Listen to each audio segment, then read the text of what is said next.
So I'm gonna finish up my painting here. I wanna make sure that I don't get to black on 7 because I want my animal to be black. And then I will show you as well, you might be trying to add in a little dry brush to show maybe like the splash of a wave, or maybe a little bit of the texture of a tree, or wanting to add on a little bit of snow. When you're doing dry brush, I could show you that first. You're gonna wanna have a paper towel.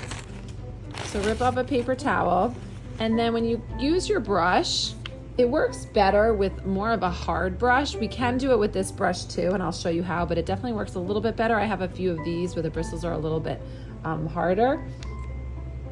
But you can try it with both. So you want to get your brush completely wet with the paint, but then you want to cover it with the paint, but then you want to kind of wipe off so it's not super wet to create that dry brush effect. And then when you go on your paper, you can see over here, that will really give you that dry brush effect. So again, that might be good for something like a tree, or maybe a wave, something like that. So I could pick it up right over here. So I'm gonna try that again with this brush. It's the brush we've been really using. I'm gonna get most of the paint off, and then you do get the same effect with this. So here you can see through some of the lines, and you might just have to go back and wipe it. And then you get that nice dry brush, just like that. And now I'm gonna finish my painting.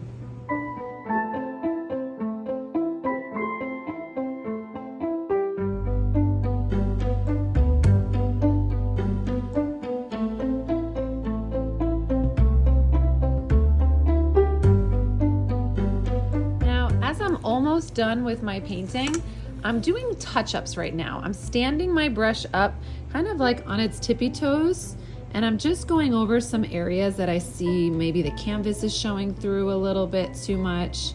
Doing that with my pure color if I see a number that's showing up. But when I get close to the edge, I'm standing the brush up. Then I could go back and forth so that it doesn't go in places that I don't want it to go. I have more control that way. And then certain areas that maybe the canvas, it was a little too see-through, I'm just going back over, and I might have to mix the color a little bit more, or I could subdue a color. If you think it's too dark, then you could just put the pure color right on top, kind of like what I'm doing here, but then I might want to add a little bit more black into it. So that's just some touch-ups. You don't want to have any white showing through, so you might have to paint in between certain areas that you see white, and that's just the finishing touches.